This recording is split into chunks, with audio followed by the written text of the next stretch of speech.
the tower.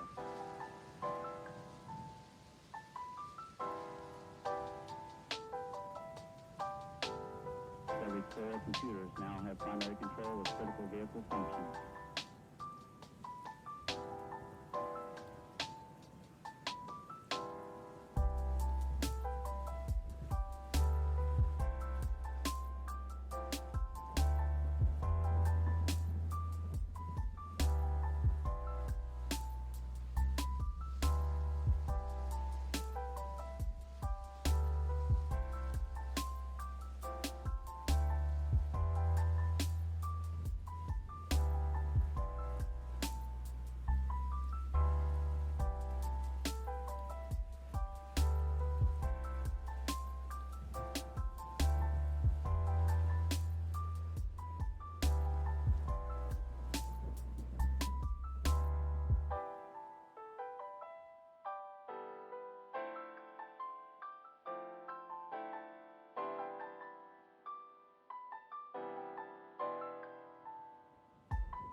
That's one small step for man, one giant leap for mankind.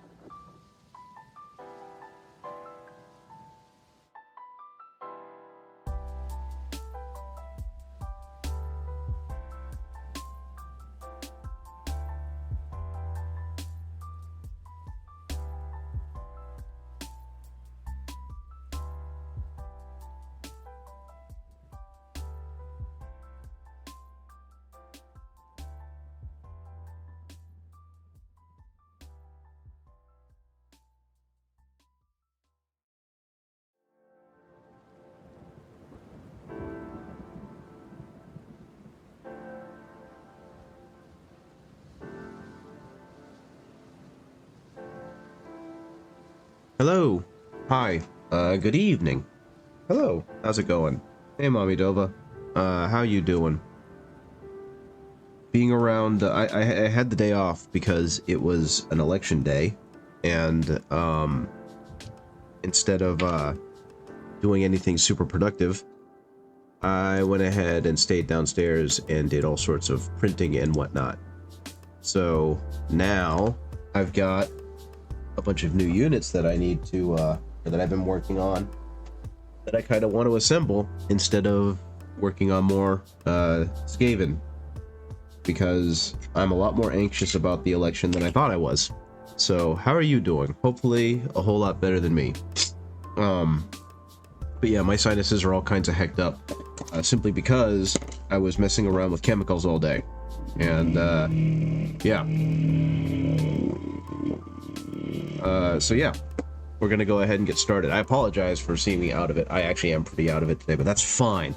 For those who don't know, I am Benry Paints, and I'm a small-time streamer. And normally I have some kind of theme I'm going with. Like normally I'm painting Skaven, but today that is not the case. Give me one moment, please. I will be right back.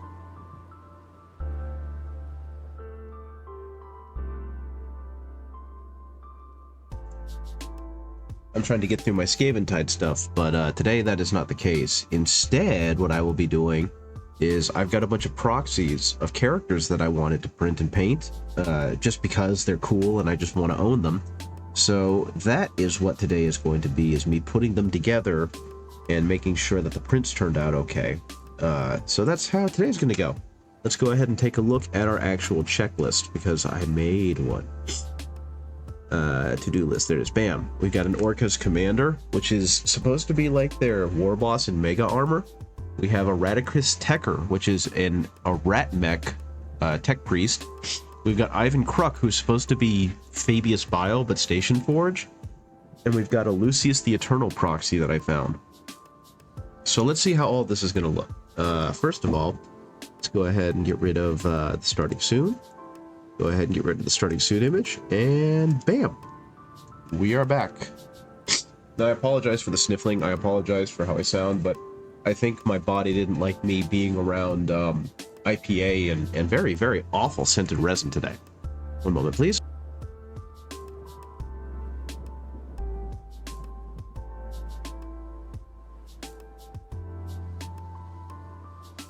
So what I have with me today is this as my humble offering. It's just a ton of bits of what will eventually be a full four models, but right now is just a bunch of resin. And you can kind of see some of the parts. Where to go? There's part of the Rat Mech guy. Here's another part of the Rat Mech guy. And we should have two bodies here, because I didn't realize exactly how much I was printing with Ivan Kruk. We've got two of pretty much the same body over there, and then we've got one of what actually looks to be a really cool proxy of Lucius the Eternal, so we'll see how that all looks. In the meantime, I also have these other proxies that I printed, and was hoping they would turn out just in one print, but that failed, so I have this Primaris Aggressor, who is missing an arm, so I eventually had to reprint another one, which I have right here, and hopefully this one will work okay. It looks like it's going to fit fine. And then I've got this guy who is a proxy Deathshroud Bodyguard, who I think looks really neat, but I forgot to print out a single hand, so now I've got this tiny little hand that's going to need to get glued on. So we'll see how today goes. First thing I'm going to do actually is go ahead and put these last bits on so I can basically say I'm done with them and ready to move on. So nothing too difficult here. Just a matter of fitting the bits and letting them dry. But yeah, Mommy Dova, how's it going? I don't think we've chatted in a little bit, so just curious how your life has been going, because it's been a minute. The one thing I do not like about this proxy, and you know, beggars in general can't be choosers when it comes to this stuff, is they only had the Sergeant chest piece and then a blank one. So I'm pretty sure they did that kind of to avoid getting in too much trouble. But this is functionally identical in every other way. Either that or they probably did it to make it so it's easier to kit bash. Either way, it's a cool looking model. It's really close in size to the original, so I'm not too mad about it. And I mean, like, that's a great pose. Fine, just chilling at the home with some post-voting painting, working on your heroes a bit more. Very cool. I hope that went well for you, and I hope that continues to go well for you. I will be right back.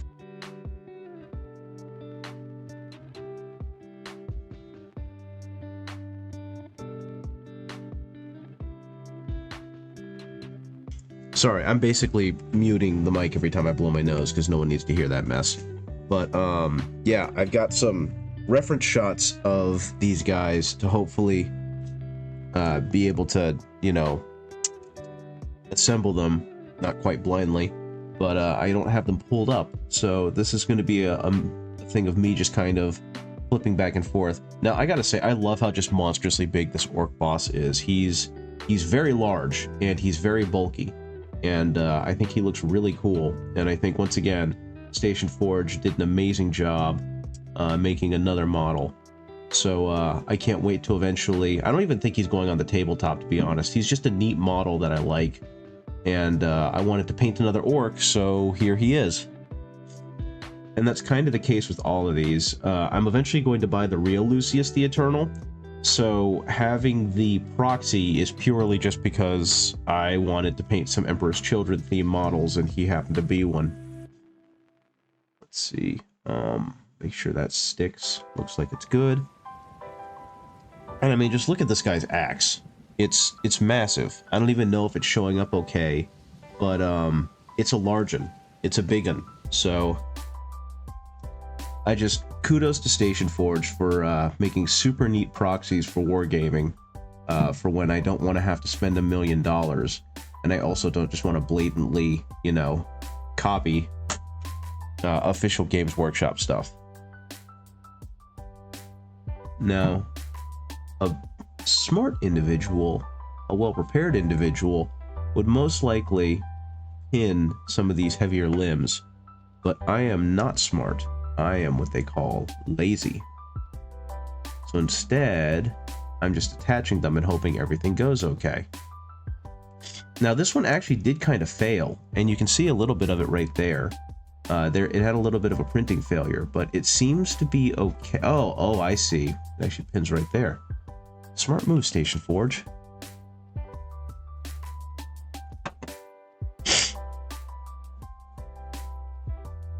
I don't have a whole lot of experience with their models. I've done a couple of them, so every now and then I see some design thing that they did, and it helps me appreciate them a lot more.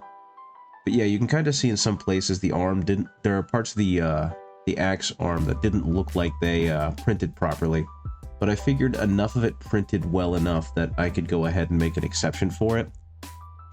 Hey, Lotus K, how's it going? I apologize for the sounds. I've been down here all day because I had the day off from work, and it meant that I've been, I guess, around way too many chemicals for my own good.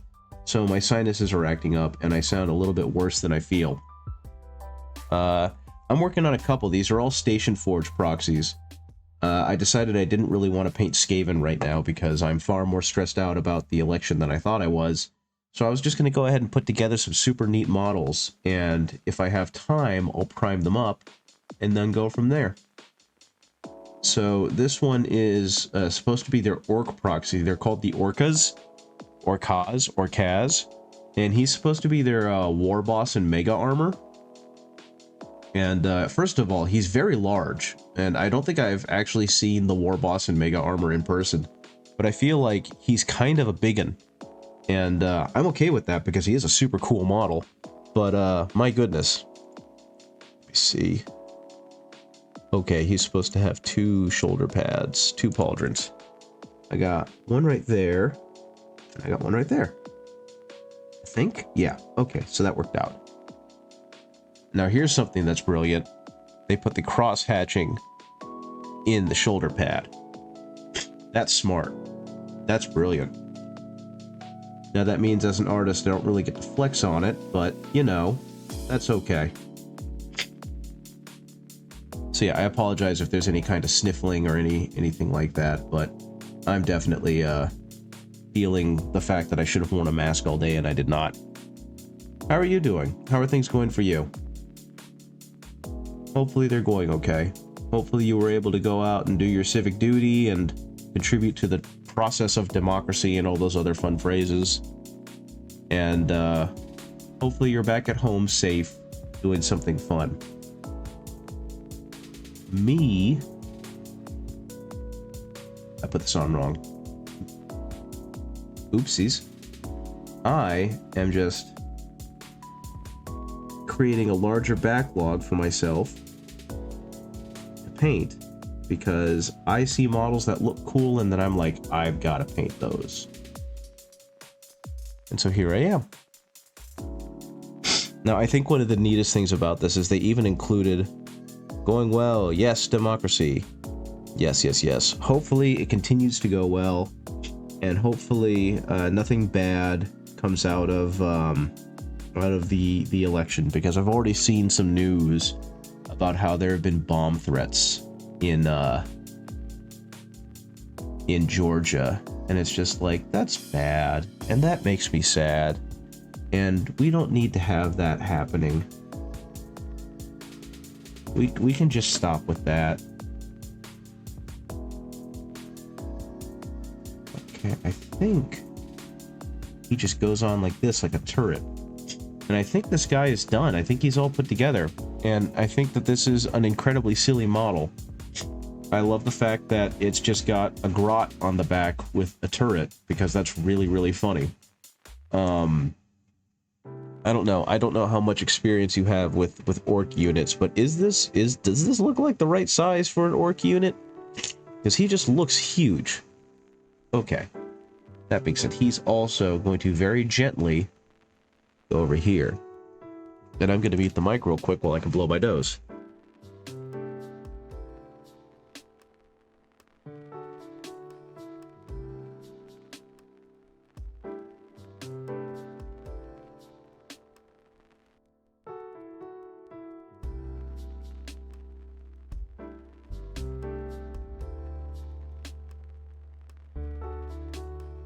Okay, I'm back.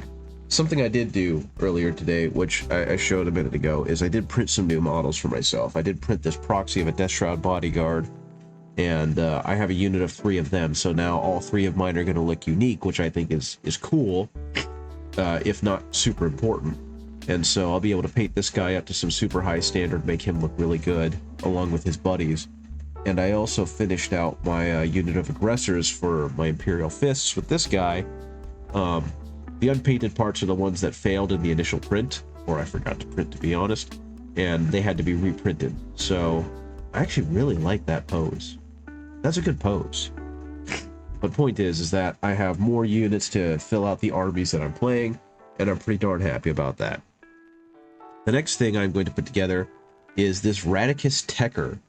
And so the Radicus are the Station Forge equivalent of the AdMech, but they're rats, which is a very small portion of the fans who demanded this, but I'm pretty darn excited because I've decided that even though I do have the beginnings of an AdMech army, I want to make mine very unique, so they are all going to be custom rat mech.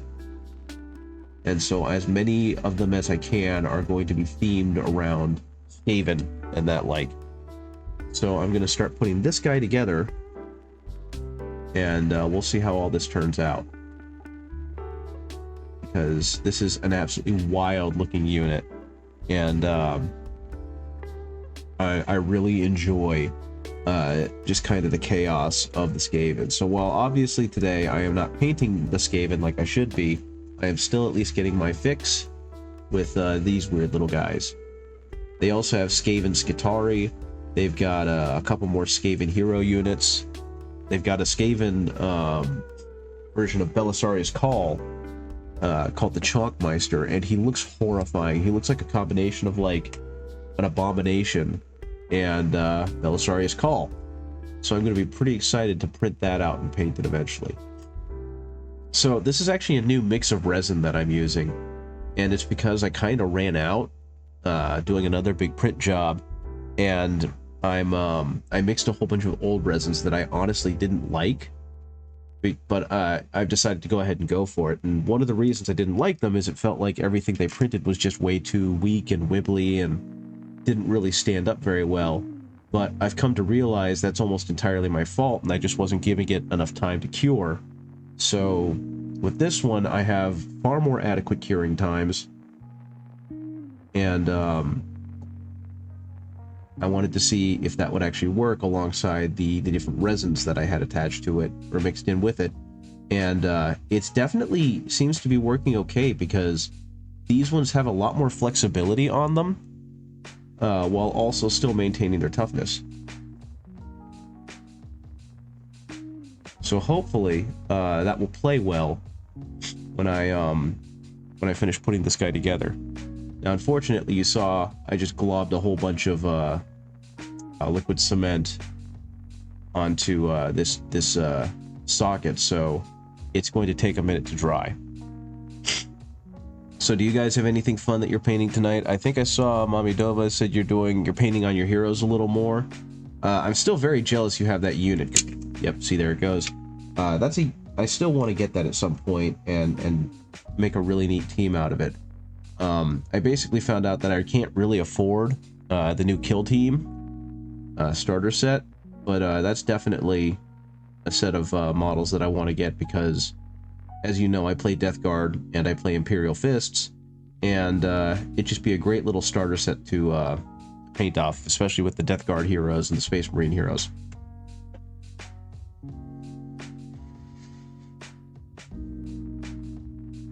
Now, something I saw that does interest me is that there is a super glue, liquid cement, whatever you want to call it, cyanoacrylate like agent that makes this kind of bonding much faster. and it kind of just looks like it's compressed air, because my understanding is that compressed air, or I mean exposure to oxygen, actually helps this this stuff dry a whole lot faster.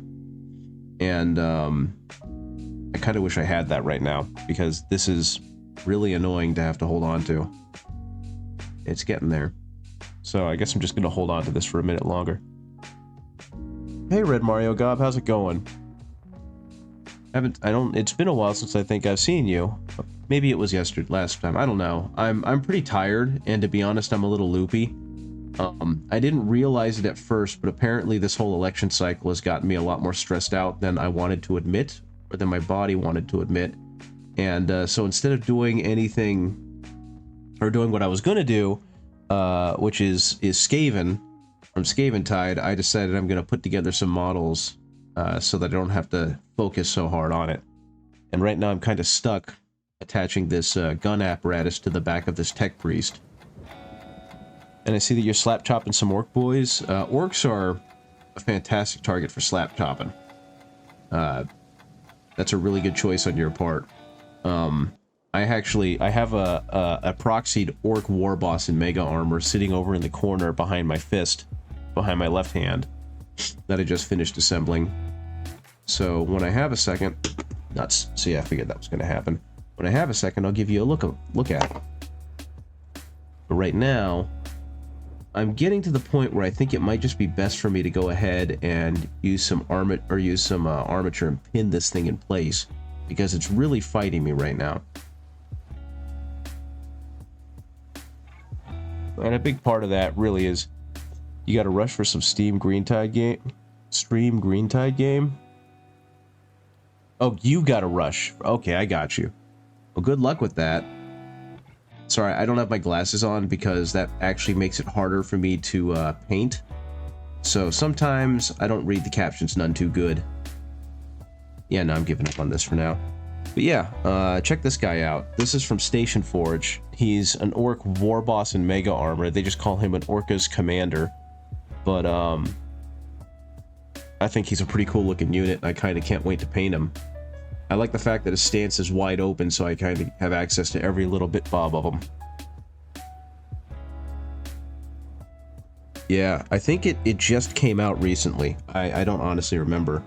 But I'm also doing a rat mech army at some point, so I've got this guy who is going to look absolutely hideous in about 2 seconds.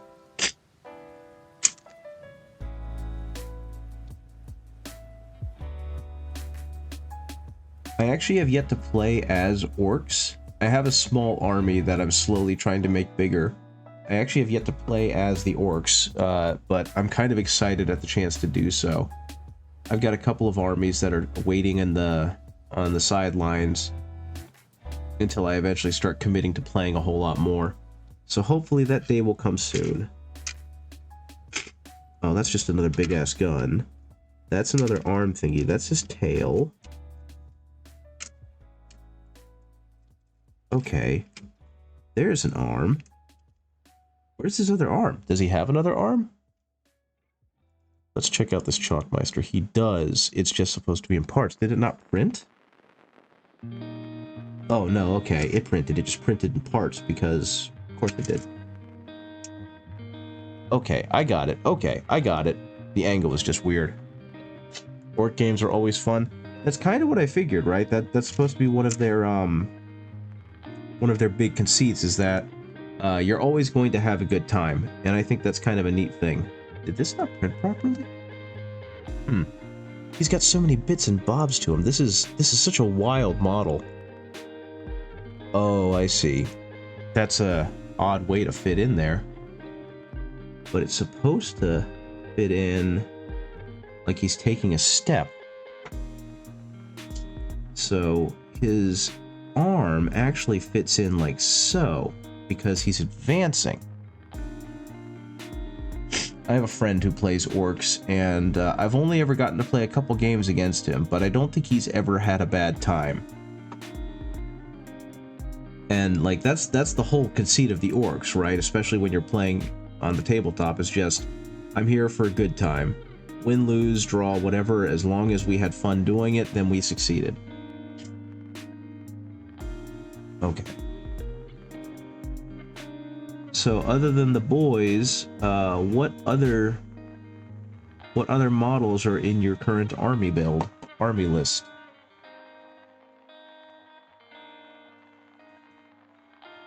Okay, how do you fit in there?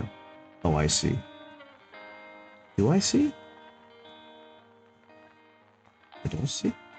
Oh, I see. It is supposed to go in like so. Okay.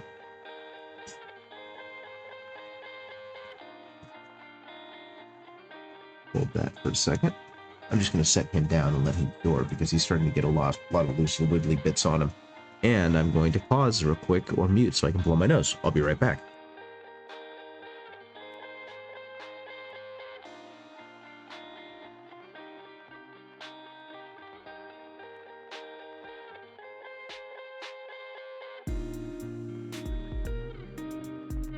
Okay, apologies about that. I'm dealing with some nasal issues because I was dumb and I didn't put a mask on the entire time I've been down here. So, I've got some really cool minis that I printed, but unfortunately, I'm having some horrible sinus issues. Man, he's just got guns up the wazoo, doesn't he? Okay, and a tail.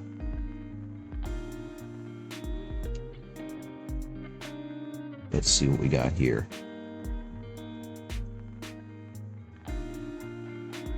I gotta say, something that has impressed me tremendously is how much Station Forge has kind of come as a company, or evolved, because I've messed with some of their initial sculpts, and there's nothing inherently wrong with them, but their newer sculpts have so much more grace about them, and they're so much better designed. I think it's kind of neat seeing how much they've evolved over the years, and how just generally good and incredibly desirable their sculpts have become. Because for a long time, it was just like, oh cool, they released another sculpt. And it's not really a faction I care about, but that's neat that it's out. And now it just seems like every time they put out a new sculpt, my brain goes, no, I gotta get that one. That one's important. I gotta get that one. That one's too cool. And honestly, that's been pretty consistently happening amongst all their most recent sculpts. Okay, let's see if I can get that. I might just have to cut that off because I don't think it's fitting in there very well.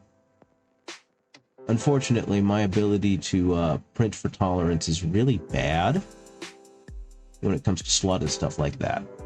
So generally, it never fits in the way it's supposed to.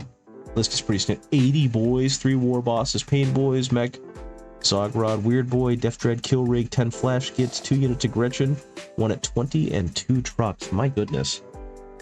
See, I don't actually know what a typical orc list is supposed to look like because I don't play the game enough to really know. And I'll be right back.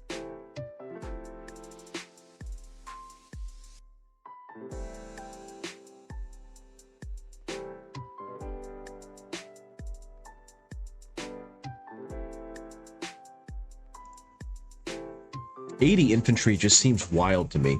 Also, did not mean to show that off, but that's okay. That was nothing important. It was just a reference photo.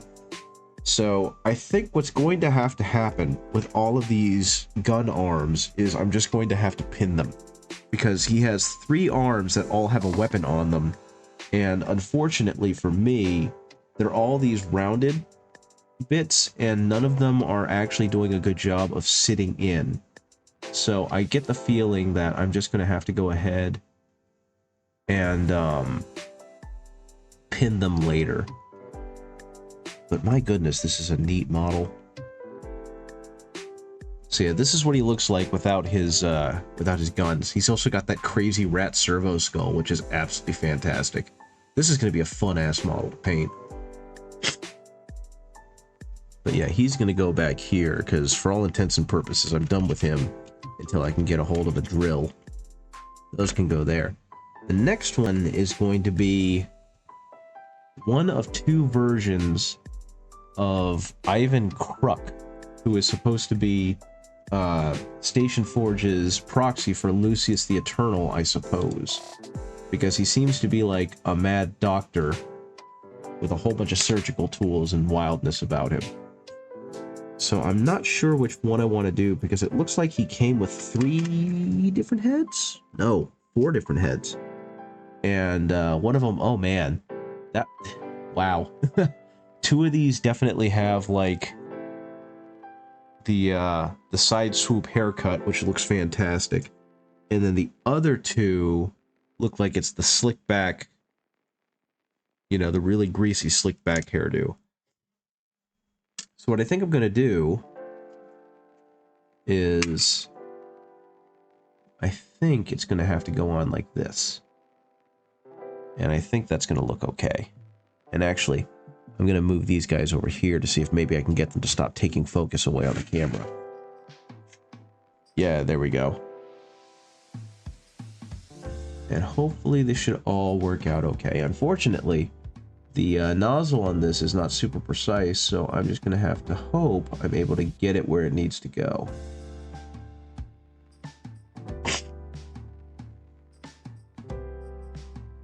Why is there a stream bot for Ko-fi? So yeah, I do have a Ko-fi. If y'all want to contribute, you're more than welcome to, but don't feel obligated to do so. It's there because I like money, and I would love to have more to get to this hobby more. And eventually I'd like to get a DSLR so that I'm not using my cell phone. But, you know, no pressure. That's for Lucius. What am I doing? So I think for this one, I'm going to go ahead and give him his cane. But yeah, I didn't realize that did that. I didn't realize my stuff had gotten disconnected either.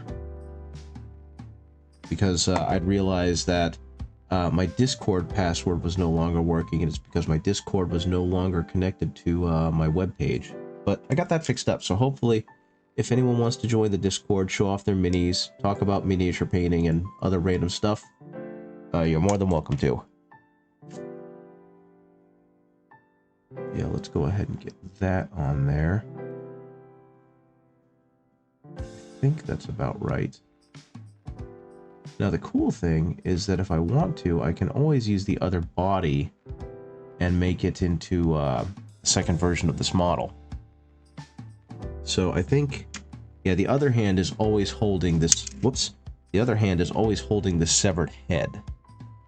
So if I wanted to use the other body I have and make a second copy of him, that would have to be me reprinting out his entire backpack apparatus and a couple of other things. Now, honestly, I am pretty impressed that Station Forge managed to make a Fabius Bile that didn't feel like Fabius Bile, but clearly had the same shape language as Fabius Bile. I thought that was really cool. Okay. Gonna have that sit there for a second if I can stop moving it. And we're just gonna let that do that. There we go. It's one of the biggest problems I always have with this stuff is it's all so incredibly fragile. And I am not a patient man.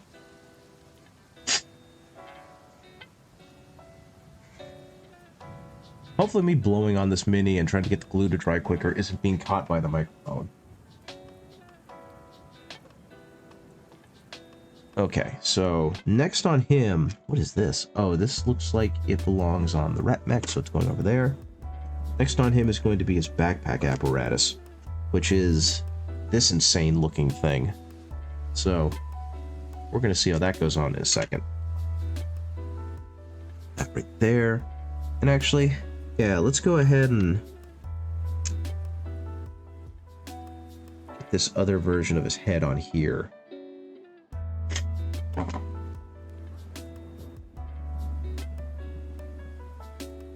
Something else I didn't realize was happening tonight, and I'm a little bit annoyed, is that very heavily publicized boxing match between, what is it?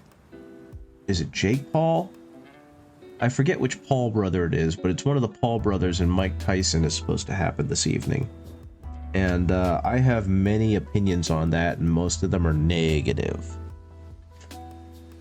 I don't know if any of you guys follow boxing, and it's perfectly fair if you don't, but a 60-year-old man should not be getting in the ring with someone whose only real claim to fame is their power. Because that just means that we're going to watch a 60-year-old man get hurt, even if it is Mike Tyson. And trust me, I believe in Mike. I believe he's very strong, and his strength and speed both seem to be there, but he's still 60 years old. So unless it really is just kind of a dog and pony show, no, my understanding is it's happening tonight. I could be wrong, because I saw on Netflix they were advertising that it's happening at 8 p.m. But let's make sure. I really hope it's not happening tonight.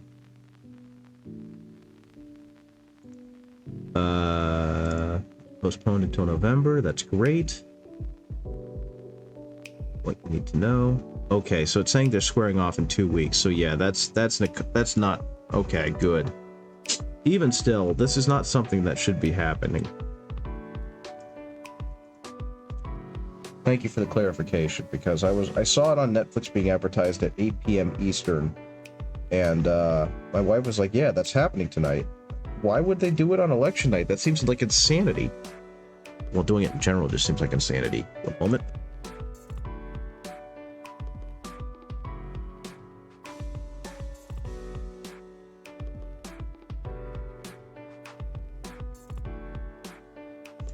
Needless to say, I'm not very thoroughly convinced in the brilliance of this move, and I hope that 50 or yeah, exactly. I thought he was 59, but yeah, the same point still stands. The fact that he's as old as he is, and it's one of those things where I understand he's got decades of boxing experience, and he's clearly still in pretty good shape, but he's also still clearly 58 years old. And in a lot of cases, it's just like, I don't care how good a fighter you are, at some point your durability goes, you know? And that just feels like that's what's going to be the problem. Okay, so needles and drill over left shoulder, needles and saw over right shoulder. You just want to see Paul get punched?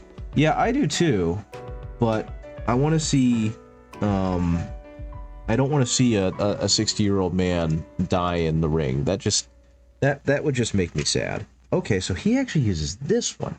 That makes a lot more sense.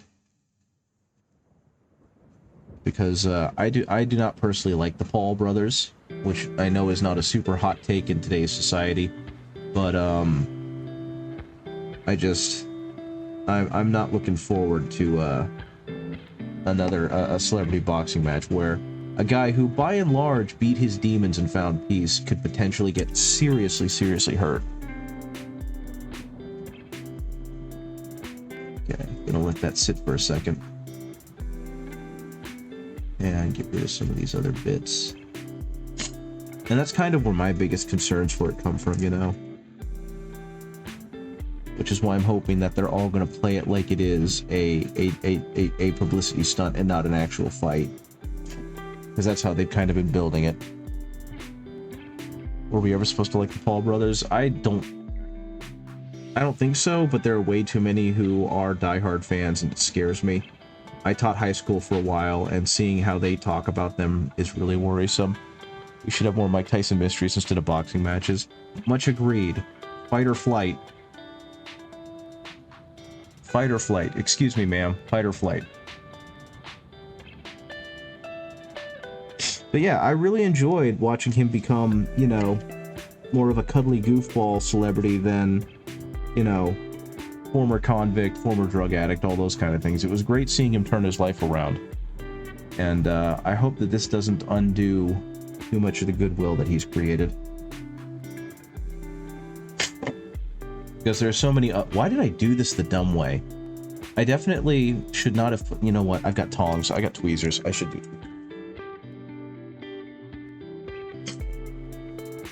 You can probably tell I'm tired. Okay, we're gonna tweeze you. We're gonna use the tweezers. There should be 2 of these. I was not aware of that when I printed it, so I only printed 1 of them. But thankfully, this is not a difficult print. Especially with the resin mixture I found, which has a lot of flexion, which kind of surprised me. It's not like super flexible, but it's not like things break immediately, which is a great place to be when it comes to some of the very clearly brittle or like tiny sensitive parts on this Mini. Okay. But yeah, I didn't get to watch a lot of Mike Tyson Mysteries because it was, I wasn't watching a lot of Cartoon Network at the time, but everything I've seen from it has been incredibly funny. Okay, I'm gonna let that guy dry. Turned out really good. Pretty happy with that. I can't wait to paint him. It's gonna be a nightmare. One moment, I will be right back.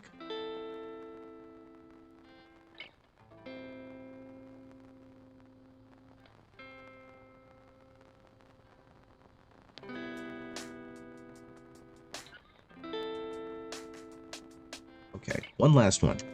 And this is an incredibly, at least from what I could tell from looking at the print job, an incredibly neat looking Lucius the Eternal Mini. Honestly, I just printed him so I could fill out my build plate, but I think this is a pretty cool looking one. And I think they did a really good job making it look kind of horrifying. So hopefully, after I get him all put together, he's going to look real good. I can't believe his neck failed. This is always the weirdest thing, is when like one of the layers in the neck stump fails, because you end up with this flat little pancake, and it's so infuriating because now it won't sit right. You've got to shave it down.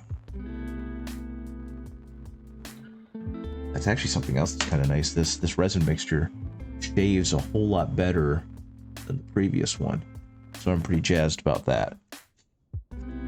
The late Norm Macdonald made that show amazing. He sure did. He was a tremendous talent, and world is worse for him no longer being in it. I guess the good news is, though, is he's so iconic that as soon as you start talking about him, you immediately start hearing everything in his voice. You know what I mean? I found a joke that I had forgotten he had done that had me in tears because all I could do was imagine him saying it. So the dude definitely left an impact, and it was an incredibly positive one. Oh, this blade's all kind of hecked up, and that's I think that's exactly what I want out of this, right? Okay. I think once I finish putting these guys together, I might actually go ahead and start painting. But I don't know. We'll have to see. Okay. Go ahead and get that one on there. I am incredibly excited for the eventual Emperor's Children release. I'm basically at a point now where any and all of my fun money is going towards a war chest, so I can eventually just go in and buy everything I need to and want to for that release. So, very excited about that. Go like so. And again, just fantastic job that the sculptors did in making this Mini. Everything about it looks so freaking cool. As I drop one of the cool parts. The whip that they created out of the armor is just a fantastic piece, and I'm happy they were able to translate it from the fairly uninspired... Well, actually, that's not fair. I think the Mini was very cool. The original sculpt of Lucius that I'm actually really sad I didn't get a chance to own. Okay, so this is going to go here. Oh, there's a nubbin on there. How dare you? There we go. Just hold that in place for a little while. Sorry, everything's kind of out of focus. This should be the focus. Thank you. Oh no, my finger stuck to it. I've made a mistake with the glue. Yep. Oops. Ouch.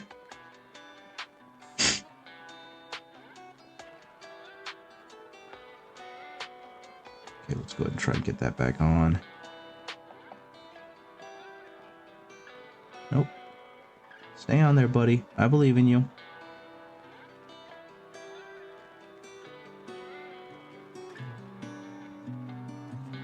Okay, there we go. And I think the last thing for him is just his backpack. Once he's done, I can go ahead and kind of chill. I'm actually not sure what I'm going to do after this. I'm considering going back to painting the Skaven that I should be working on. Potentially working on some of these new guys that I've got printed out because the Death Shroud Bodyguard need a paint job. The new aggressors that I printed need a paint job. I kind of don't want to break out the airbrush, so I don't really want to prime these guys just yet.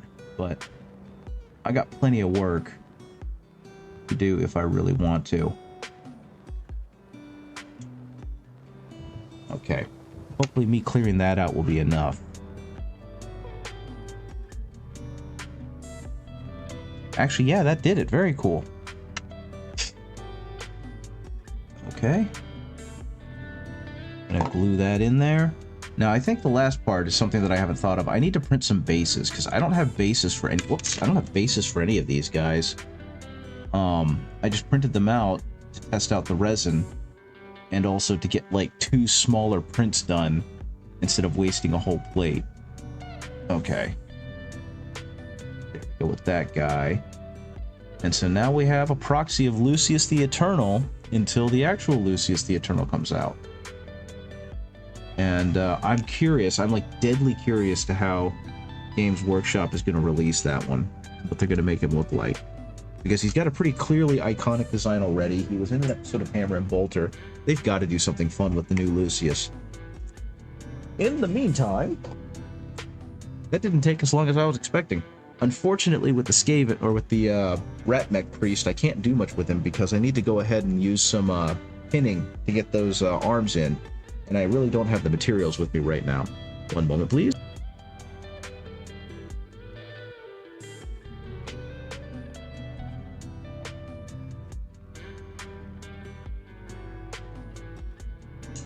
So yeah, I think what's going to end up happening is I'm just going to go ahead and start working on that Skaven I was working on last time. Put some of these lads back. And I'm probably just going to get these guys and put them... Actually, no, I'm going to use this tray, so I can't do that. I do have space up here. I think I can go ahead and put them over there. Go ahead and put all this over there, get it out of the way for right now. Get them on a base, get them all primed, and then this will be a job for another week.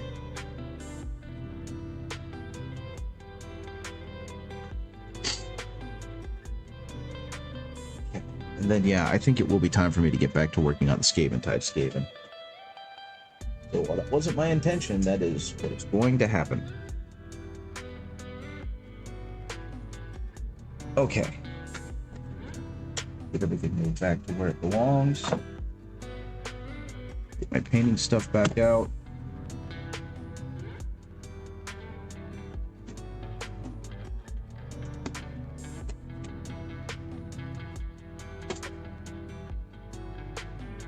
Okay, so when we last left this guy, he was definitely kind of a mess. Because I'm kind of going into this not really sure how I want to paint stuff, so it's a lot of like adjusting as I'm painting. And in his case, I wasn't sure how I wanted to do the Gnaw Beast that he's on, and I just went ahead and used a wash on him, a speed paint. And I think for the most part he turned out okay. I'm gonna have to do some more detailing, which is fine. I went ahead and painted up the metallics, and I did a little bit of the brown, but otherwise this rat is definitely a blank canvas. So I'm going to have to figure out what I want to do on him. I get the feeling that what should be best is I'll take these robes, the top robes, and make them a brown. Take the bottom robes and make them kind of the same dirty green that I had, and go ahead and rust out all of the metal and make the trim into like a super desiccated bronze. So I think that's probably what's going to be the plan for working on this Skaven tonight. Yeah, I think that's going to have to do it. Oh, for the tail, do I have a peachy, fleshy color for the tail? I do not. I'll figure that out eventually. Not a problem. Okay. So firstly, let's go ahead and take some brown, some black I mean, and we're going to mix that in with some heavy gray. And what that should do is that should give us a really nice base to work off of for the green robes I'm about to work on. So I'm going to go ahead and use some Pro Acryl Coal Black, which has a really nice dark tone to it. I'm going to mix that in with some Vallejo that I still have that I'm trying to transfer away from. In this case, it is Vallejo Heavy Gray, which is something that I use quite a bit as kind of an off green because it does a really good job of kind of emulating the Death Guard green. So mix that up nice and tidy. Get that on the wet palette. And we'll go from there. Okay. Now in this case, I realized a little while ago that I was making way too much use of my Winsor & Newton brush and using it for jobs it really doesn't need to be used for. So I'm going to move away from that again and do this primarily with a Citadel brush that honestly doesn't mean anything to me because Citadel brushes aren't that great, and I've had this one for years without opening it, so it's now just becoming a beater brush for me to use in place of the Winsor & Newton one.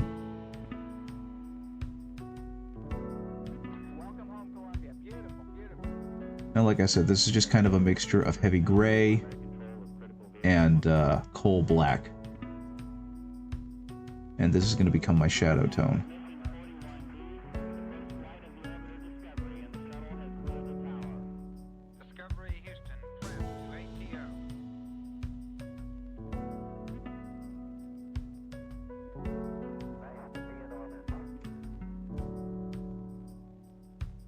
Okay.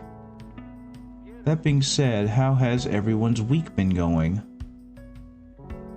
Hopefully not too bad. I obviously didn't have a whole lot of time to stream over the weekend, so that was a non-issue.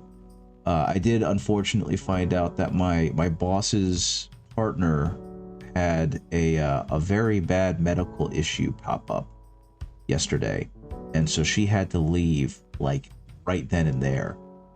And so everyone is pretty clearly worried about that, but beyond that, it's just been kind of business as usual. I was kind of excited. I was very excited to try and get the Skaven, or not the Skaven type box. I did get that, to get the Kill Team box set, but that unfortunately didn't work out. And I'm not sure if that is going to be a thing I end up getting, just because the price on it is a bit too much for me right now. Hopefully what it'll do is knock down the price of the Death Guard heroes, because they're now going to be super accessible, and I'll just be able to pick up those lads off of eBay or something. Yeah, Pro Acryl seems to be really good. I've used Vallejo pretty consistently for the past couple years, and they kind of became my go-to paint after I grew out of, or decided to move past Citadel. But I found that I really like how Pro Acryl kind of works off the brush. I think it's really smooth, and I just like the feel of it. And it's been great for layering. It's been great for base coating. It's just an overall tremendous feeling paint.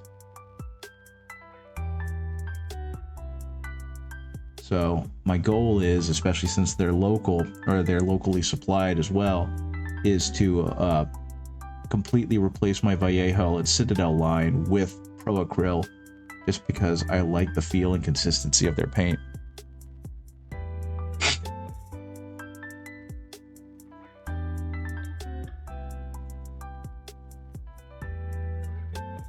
Now, it was kind of funny, as soon as I decided to start cycling out of Vallejo because I didn't like the price of buying them via Amazon and the like, my local game store started to supply them. So it was just like, come on. I'm trying to move away from you. And I guess it's still a good thing, because I actually do like the Pro Acryls a lot more, but having a Vallejo supplier in town is super nice because they do make really good paint.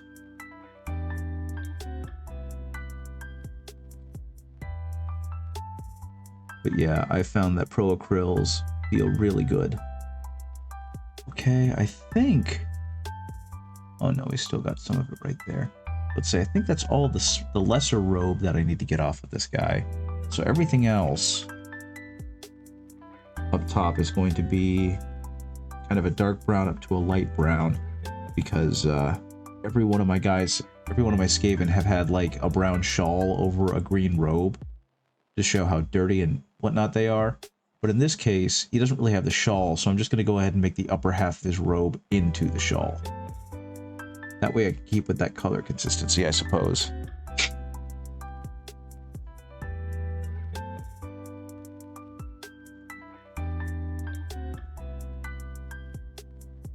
Okay. And now, move up in color to the baseline gray that I was using. And that can go ahead and go on some of the lighter spots.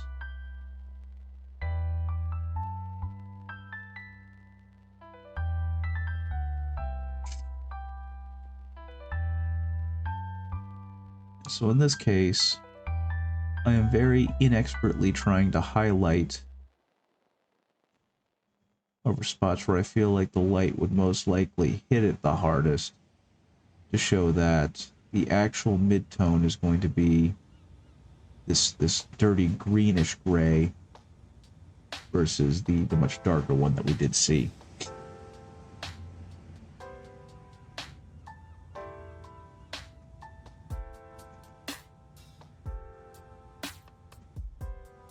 So I think the goal for me is to go ahead and still leave spots dark on here, but primarily get most of the robes up to the mid-tone to show that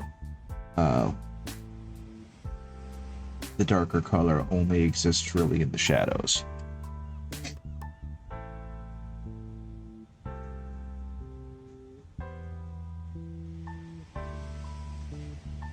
And then some of the spots, like this ridge where the tail is kind of lifting up, that's where I'm going to need to go even brighter by mixing in some kind of cream-colored or warm white or warm gray to help really sell those highlights.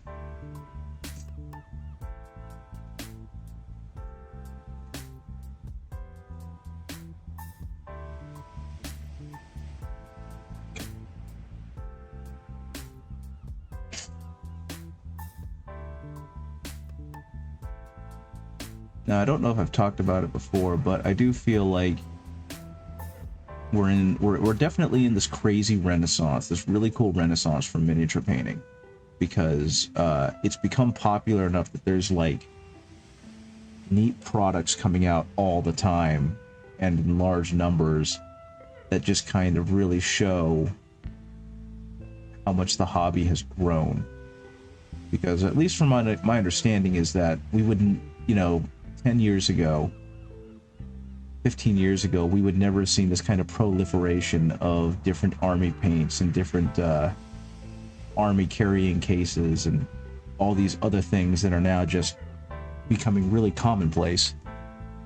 And while obviously there are issues with quality and whatnot that come from that, it's just neat seeing that there are that many eyes on this hobby that want to try and see if they can make their impact on it economically.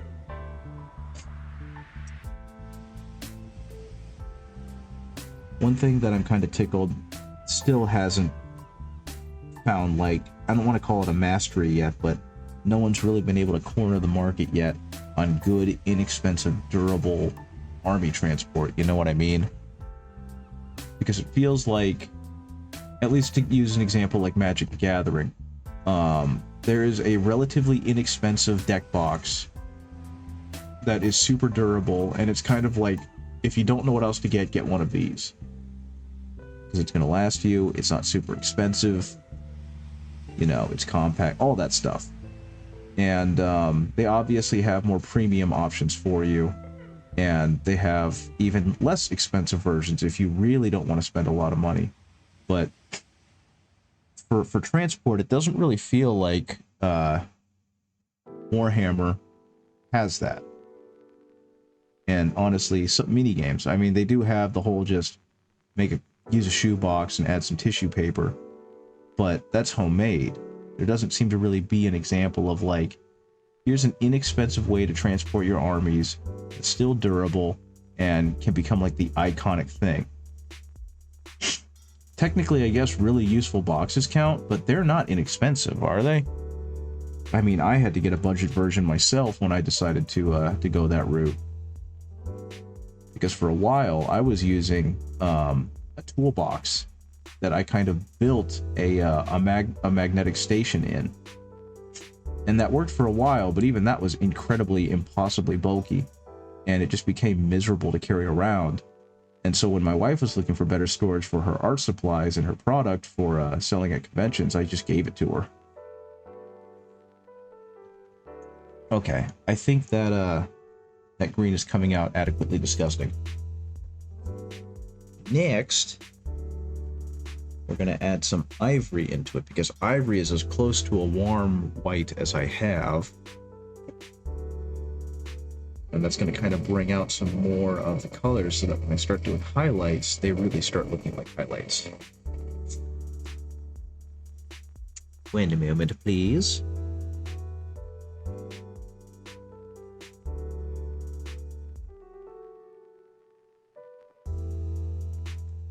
I wonder if there's a way for me to turn off that Ko-fi advertisement, because that just feels bad.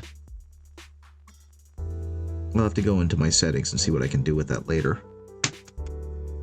Something else I'm kind of impressed with is how little the Pro Acryls seem to need to be mixed. Because I don't really see them separate a whole lot, and I don't know if that's just because they have an incredible medium that they're in, or if I've just done a good enough job of taking care of them and I use them frequently enough that they haven't really needed it much. But I am kind of blown away by just the consistency of the Pro Acryl paints. Okay, now this is just going to be a little bit of edge highlighting.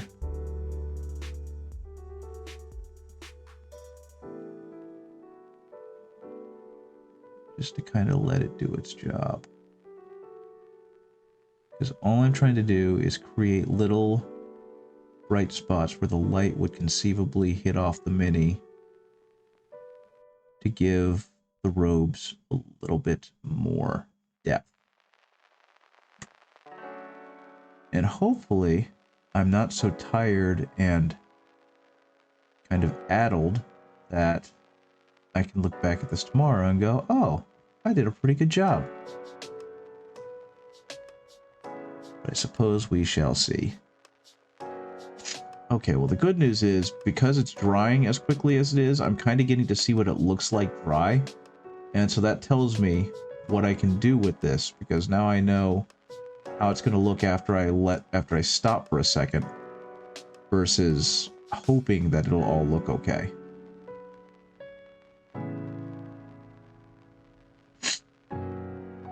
Okay, yeah, I like how that looks.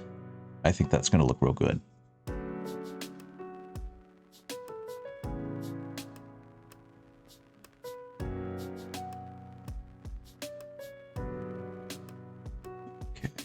Go up along the hemline, which is probably just where the mold line is for the different models, but I'm going to use it as kind of a hemline for the robe, where like part of the robe was sewn on to another part.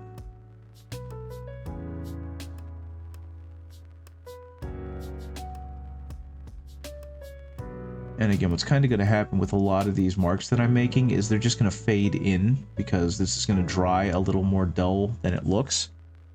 And that's going to work really well for me, because it's just going to add to like the variance in texture of the highlights. I'm purposely making them scratchy because you've probably heard this before, but that kind of hides a lack of smooth transition. And at the same time, it creates texture depth in the mini, because these different scratches end up looking like, you know, textured fabric as opposed to brush strokes, and that's kind of what you want.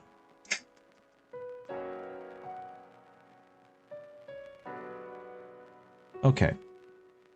And see, again, everything kind of dulled down, but the coat looks really good. It looks like it's properly worn and honestly a little disgusting and dirty, which is exactly what I'm going for.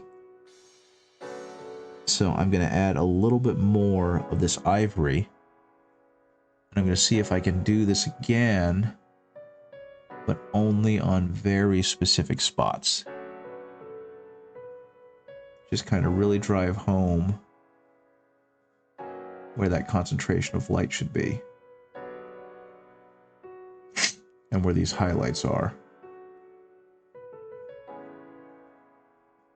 And honestly, with highlights, this is kind of where I personally struggle, because it gets very difficult to, know where to stop. And that's where a really skilled painter who has a lot of experience in this will be like, yeah, you just do a little here, you just do a little there. And they'll kind of instinctually know where the light stops and where it hits because they've done it so much. And so their eye has become more trained to this.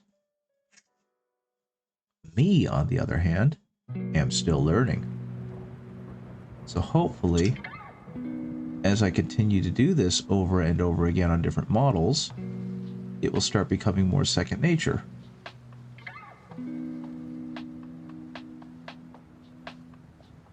And of course, I don't know if you guys have ever done this, but every now and then I'll catch like the reflection on something, or I'll see how the light is hitting a certain object or a certain person's clothing or something, and I'll really try and take that in because it works as a really good example of the kind of thing I'm trying to recreate on these minis when I paint them. Now, unfortunately, one of the big issues is I almost immediately forget, so shame on me, but at the very least, I'm making an attempt.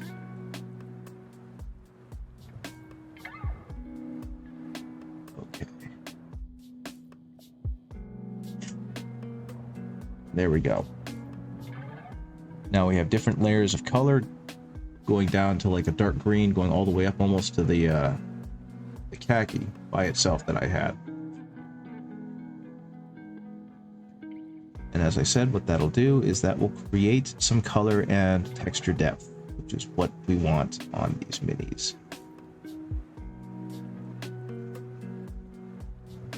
Now, especially for this guy, since he's a leader unit, I do want him to look good. So thankfully, at the very least with the Gnaw Beast, a lot of it can look really mottled and gross because it's supposed to be. It's a beast, and their skin discoloration is going to show through. But if I were trying to be a little more artsy with it, a little more precise, that's where I would actually go back and hand paint a lot of that texture again. Okay, so I'm going to move into the cloak. In this case, it's actually just the upper part of his robe, but for consistency and color variance, I'm painting the upper half of his robe brown. So I'm going to do kind of the same thing there. I'm going to start with darker brown by mixing in some black, and then I'm going to work my way up to a lighter brown on the highlights where I think the light would hit his mangy cloak a little better. So I got some Pro Acryl Dark Umber, which is already a pretty dark brown to begin with. And I'm going to go ahead and add a little bit of black just to give it almost like a dark chocolate look to it.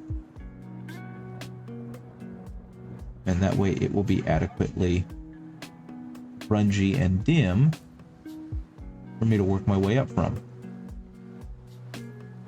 Now, something else you might have noticed is that he already looks like he's kind of scratchy, and that is entirely because I slap chopped him back when I was first starting to paint this model, but I really didn't want to paint him using the slap chop method simply because he's a character model, and for character models I decided I was going to like traditionally paint them and do what was essentially a hand paint job versus using slap chop and contrast paints, which I reserve for most of the regular units because they don't need to stand out in the same way that, you know, your hero units are supposed to stand out.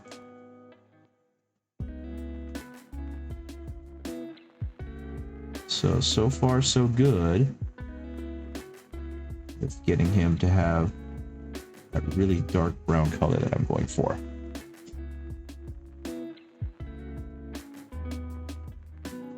Okay, let's go inside that armor a bit. You can actually see where I use the Vallejo flat brown on some of these other parts, because there are other parts to him that are brown, like the leather belt I have on him, but it's definitely like a whole different color simply because it's a different brown. And I hope that I will be smart enough to maintain that leather versus, you know, ugly, dirty robe color variants as I continue painting this guy.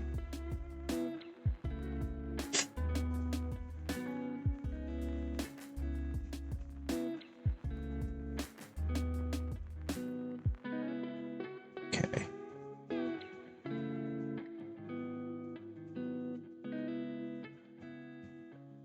Have you ever been like intimidated to paint one of your models?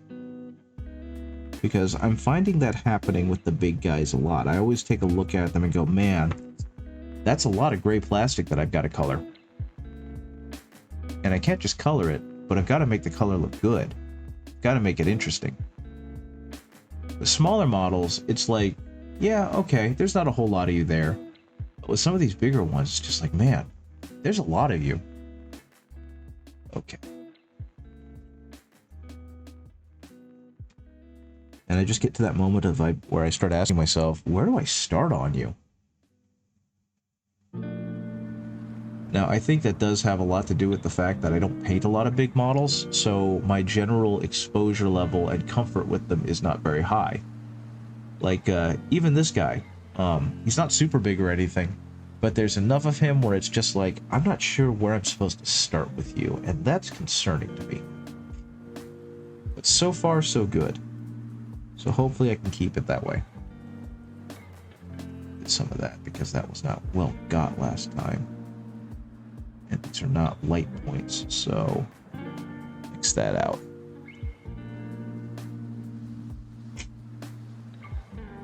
Okay. There's a little bit more of his robe poking through in there. Go ahead and hit some of that. Okay. Now, let's see if I can do the highlighting some justice by just taking some of the dark umber and hitting that across the robes. We're going to kind of follow the same thing. Going to highlight a lot of the edges to show that's where light would most likely hit. Cover a good 60 to 70% of the model with the dark umber base coat, because once again, the darker color that I had was definitely a shadow color. And right now, I'm just going to try and show that the actual color of the robe is supposed to be more of the dark umber color.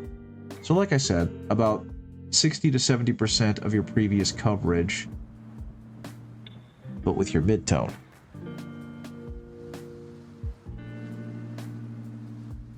And that will eventually grow to be a whole lot brighter once you start adding your highlights. But right now, it's looking pretty okay on this Uggo.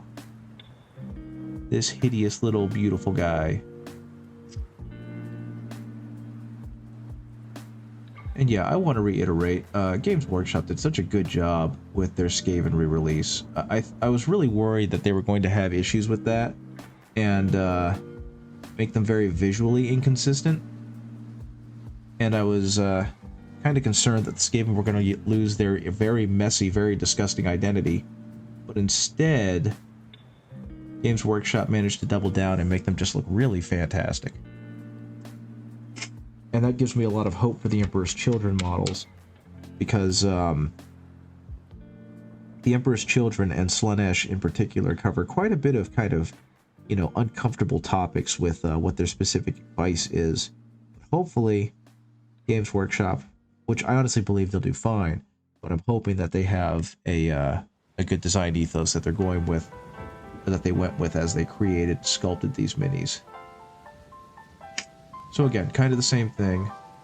Unfortunately, this is all very chunky because I'm using my my beater brush, and I probably should have switched over, but you know, it's Skaven. They don't have to be pretty. Mainly trying to get some highlights in. Just hit some spots so that you can see that light is supposed to have hit these areas at a slightly more concentrated rate than it did on other parts of the robe. And again, the lines don't need to look super clean. This is a dirty ass rat wearing a dirty ass piece of cloth. If his clothes don't have perfectly clean lines, no one is going to care and no one is going to be brave enough to tell him, you know? Okay.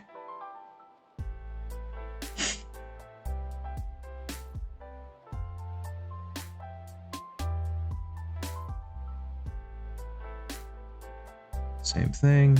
Oh, that's a much brighter edge highlight than I expected. And this is where testing your paint would be helpful. I'm going to go ahead and roll with it and just start adding edge highlights on, but I'm going to mix that back in with a little bit more of the darker umber to bring the color back down to a more muted color so I could finish the last step I was working on before starting the new step.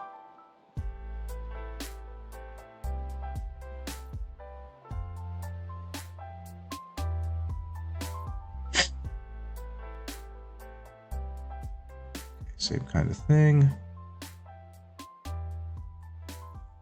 And see, now, even though he still has this mangy, disgusting looking robe on, the robe has a little bit more depth to it than just dark brown robe.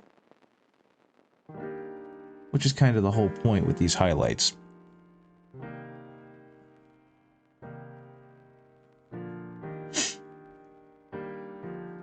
Let's see if I can add a little bit more color variance. There we go. Now the next step for me is going to be trying to paint and highlight that armor of his. So to do so, I should probably grab my gray seer. Look at how I did it there, because it's been a minute. I've honestly forgotten how. So with the gray seer, it looks like I started with kind of that gray and then added back some browns and oranges. And honestly, it looks like I probably was using different colors when I was doing some of this, so there's a little bit of color knockoff, but that's going to be okay. Yeah, not too much, not too bad. It'll be fine. But let's see. For the armor, it looks like I went back to that gray again, but I'm really not sure how I did that.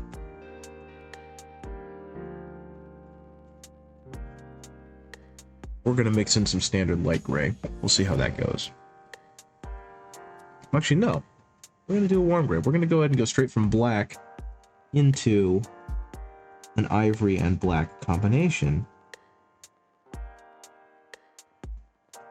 And actually, I'm going to add some of this heavy gray in there to give it kind of that sickly green undertone. Let's see how that looks.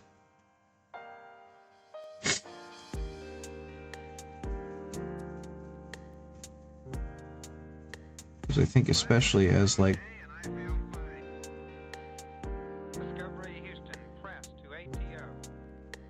a higher ranking Skaven, his armor is going to look a little bit different than what I've been doing, and that's a-okay. Okay. And yeah, honestly, that's looking pretty good. This is knee pads. The top of them are exposed to the light. That's where most of the light's going to come from. Or reflect off of, more accurately.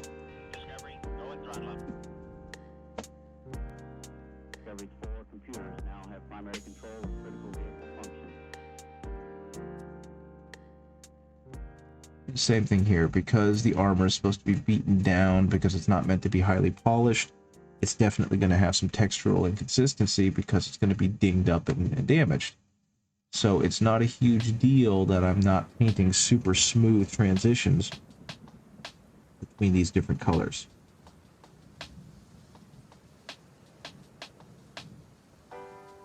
Okay. There we go.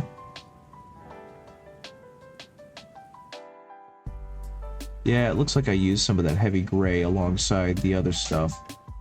And that's what's allowed me to create that kind of really rotten looking rusted over armor. And then I'm going to mix some orange back in there and really water it down and run it into the crevices. So that way I get that really good look of like armor that has been very poorly taken care of for the last X number of years. And honestly, this is also something I can kind of do on the rest of the metallic bits. Everything for Clan Pestilence needs to look like it's been left out for a little too long. Especially their metals. So I'm going to attempt a non-metallic metal on the collar of this Gnaw Beast. And we're going to see how that turns out.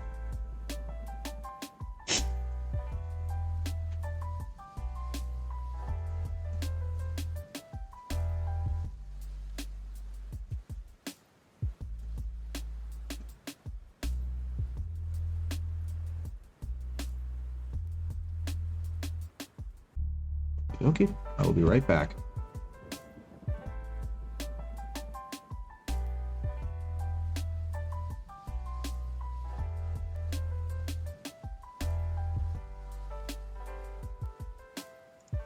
Fantastic.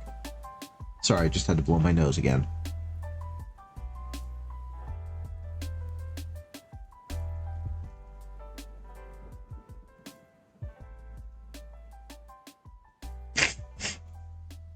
Make some more of that to get more of that gross greenish gray that I've been getting.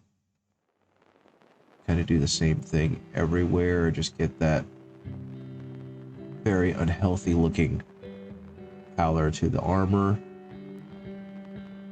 Try and keep it once again mainly in the spots where you think the light will reflect the most off of. Right now it's not showing up a whole lot, but it is going to lay the foundation for me to later start adding in some more, you know, rusted over highlights. So we're just kind of setting things up again.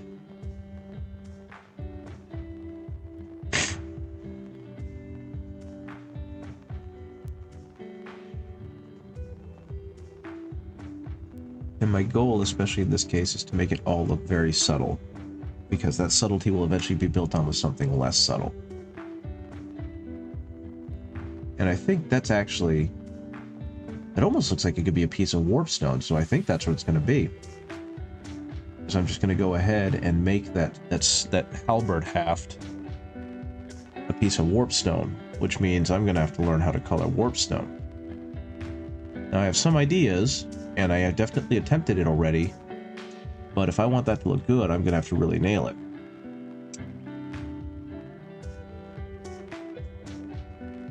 One moment, please.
site of the area of discovery, and the shuttle has cleared the tower.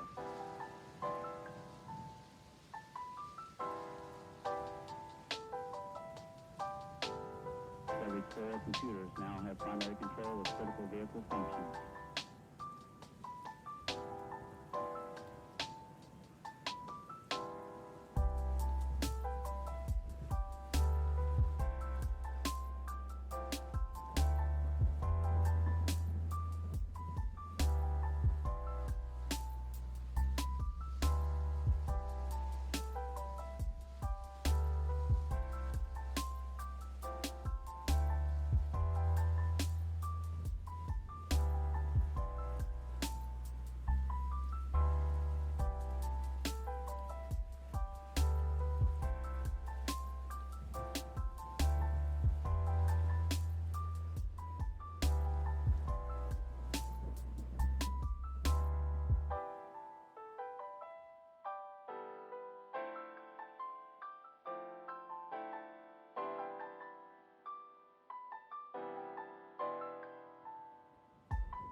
That's one small step for man, one giant leap for mankind.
I'm sorry about that, guys. I didn't realize I had been muted that whole time. Holy mackerel. I have no idea when that was and when it started and when it ended. So my apologies for that. I thought I clicked off of that a while ago. But yeah, what I'm working on now is I'm working on bronzing up some of the metallics.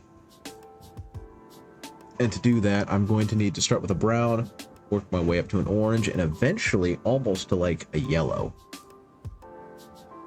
And what that should hopefully do, if I do this right, is give it kind of this dull bronze, like this dull rusted bronze look. Yeah, geez, I look over and realize the captions aren't running. Nothing is going. So I've got my little avatar over in the corner talking, but he's not saying anything because I'm muted like a dingus. That's okay, though. Okay, let's see what let's do next. We're gonna go ahead. Just a little bit of the spots that I feel like the light is going to hit hardest. Deflect most off. Now, doing non-metallic metal on a blade is a whole different story.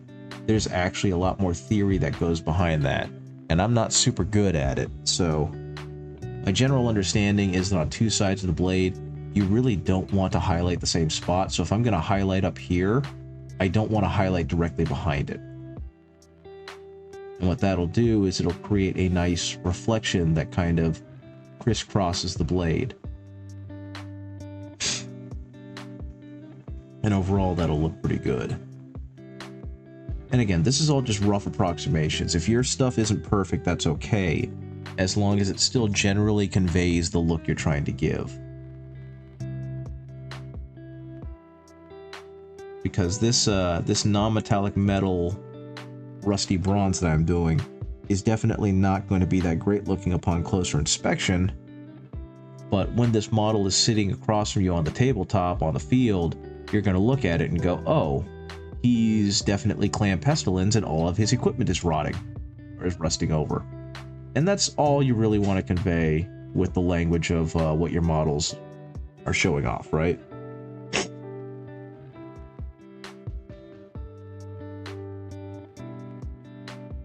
Same kind of thing. Get some edge highlighting in. Try and bring up the brightness on the spots that you are not, or that aren't opposite of each other. Okay.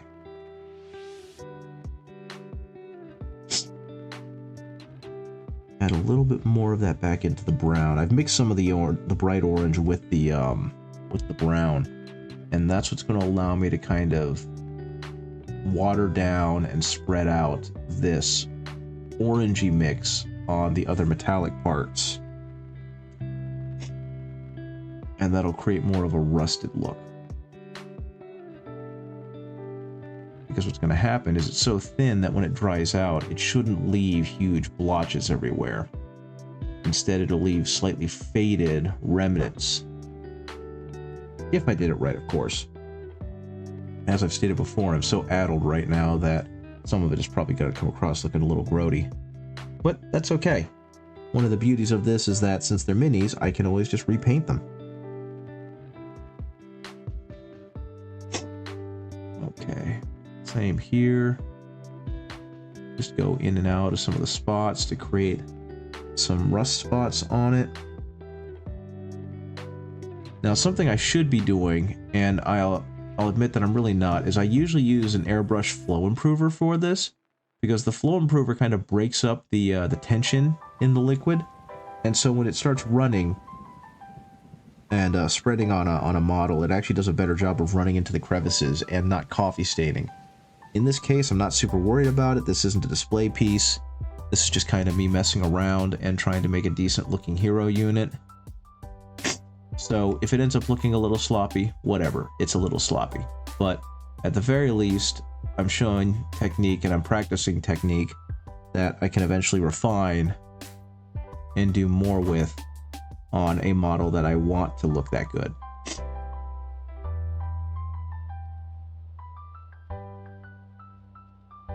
But yeah, right now I'm just kind of all shading everything with this rusty looking orange. Because nothing Skaven is supposed to look brand new. It's all supposed to look hastily cobbled together and made with garbage. At least that's the hope.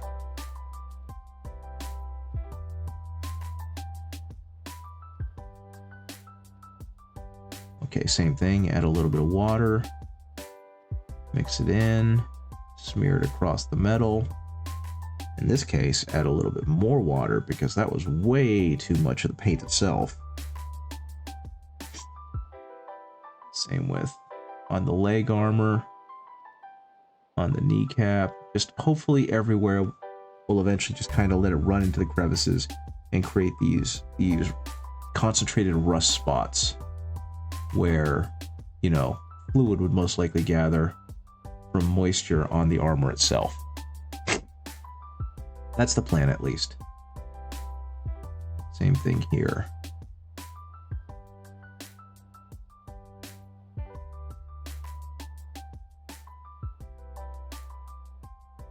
Just trying to get it on there and get it into spots where it can really look like it's been resting in there.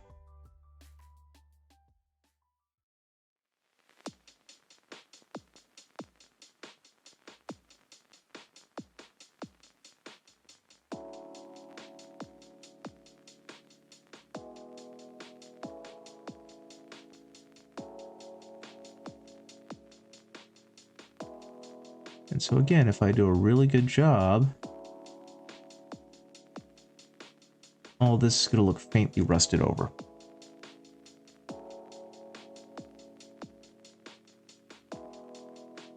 And again, this is just a very, very thin, watered down layer of like the orange-brown mix I was using. Going back to the orange will be something I'll do as I go back to like the trim spots. And yeah, now his armor is starting to look adequately shitty. Okay. Now, I can go back to highlighting those trim spots, which I'm going to do with just a straight orange. Now, what I'm doing here is I'm actually, once again, I'm going to be doing less and less of the actual model getting coverage. So in this case, it's going to be a very faint coverage, and it's mainly going to be on the edges, because that is where moisture and rust would typically gather. I will go in a little bit and hit some of the body, but that's just to show the creeping effect of the rust. It's not actually fully invaded and made its way onto the flat parts, but it has started to encroach on there a little bit. And what that's going to do is paint this picture of this very corroded metal that looks to be in ill repair, but at the same time, you know, looks dangerous. So hopefully that is what all this will be conveying when I'm finished kind of hitting all of the edges with this brighter orange color.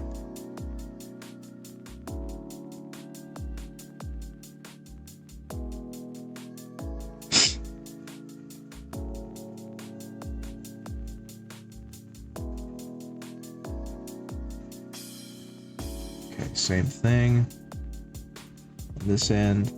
Again, not trying to get too much of the orange in the body anywhere, letting it creep in just a bit, but primarily almost like a dry brush with a much smaller, much more precise brush, just trying to show that the orange is, or the rust is invading onto the actual metal.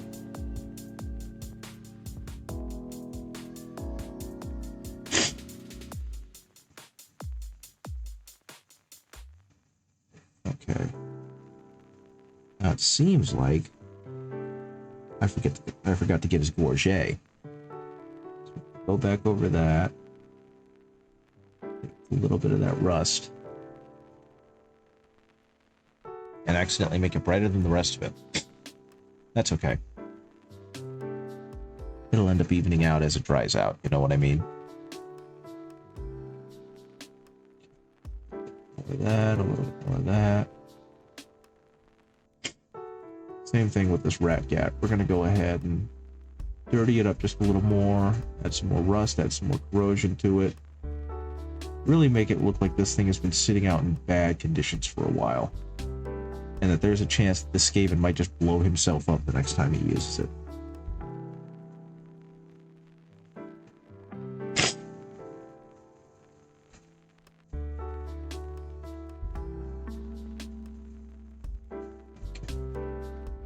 Going back and adding a little bit more highlighting to this because I don't like how dull it is.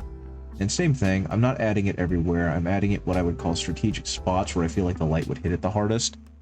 And hopefully what that's doing is creating just a little bit more interest in the metal.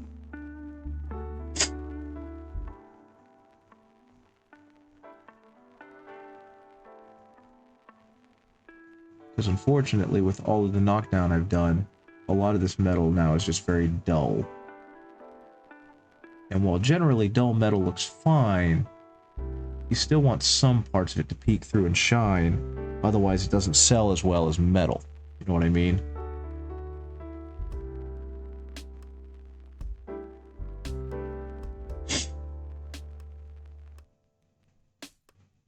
So you still want some of the edges to glisten just a bit to remind the viewer that this guy is indeed wearing armor.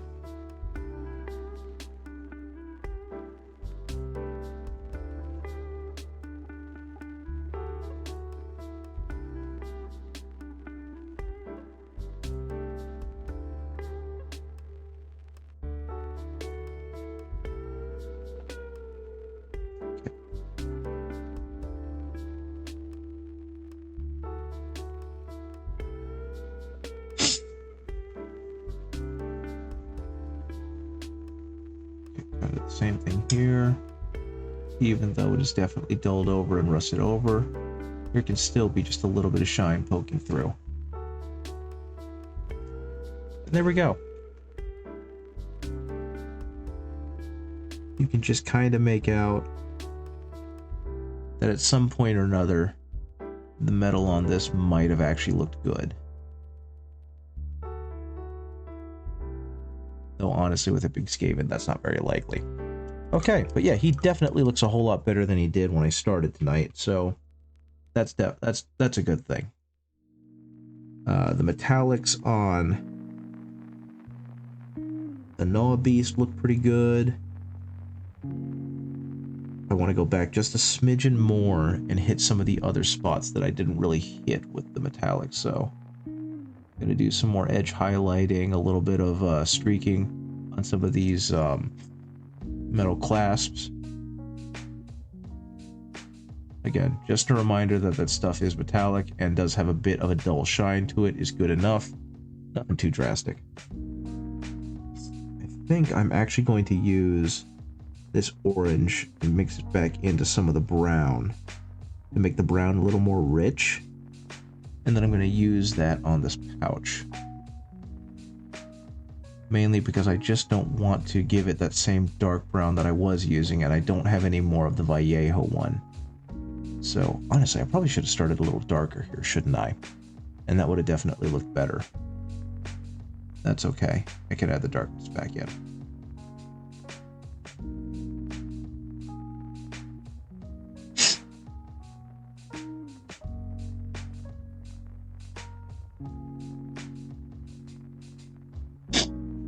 Okay.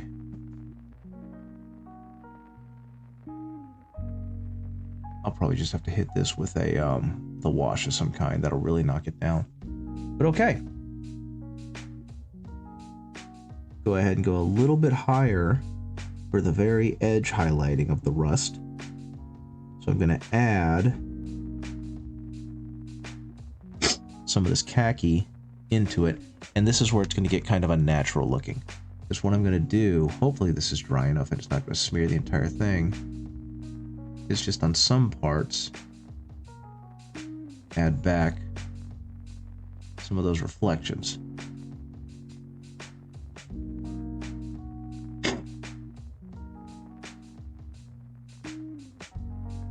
And again, not everywhere, just enough to remind the viewer, just enough to remind anyone who's looking at the piece that again, this is supposed to be metal.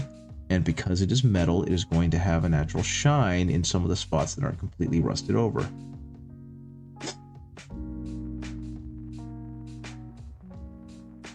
So that's all this is going to be. It's just a little bit of edge highlighting along the spots that, in my mind, would be catching the most light. So this is still kind of one of those exercises in light theory, I guess I'll call it. I am not an artist. I do not know the names for these, but this is another thing that you kind of have to learn intrinsically, and you kind of have to practice a lot and get right and wrong a whole bunch. And in doing so, eventually you'll get really good at showing off these highlights. And your rust and your rusty bronze can look a whole lot more convincing.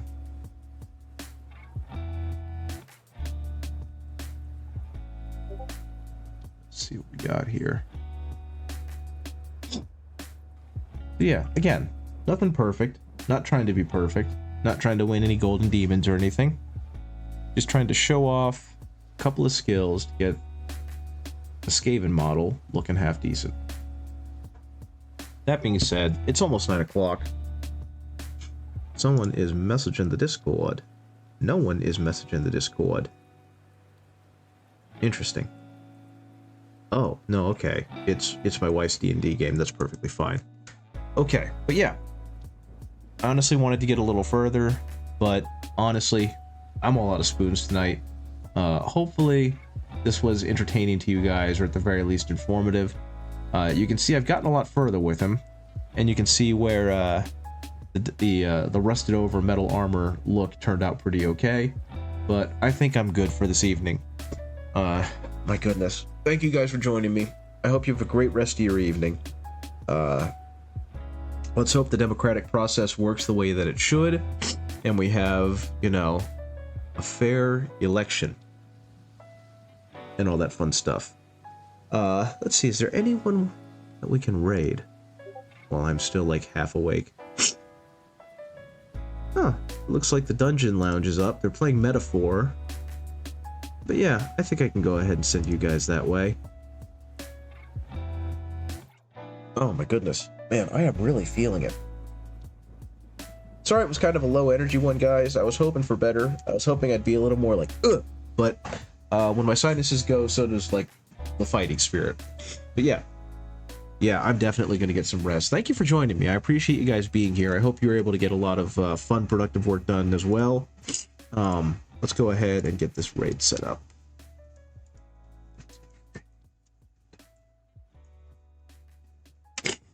Okay. Thank you again for joining me. I appreciate it. Have a great rest of your evening, and I hope to see you guys hopefully next week. Either way. Bye-bye.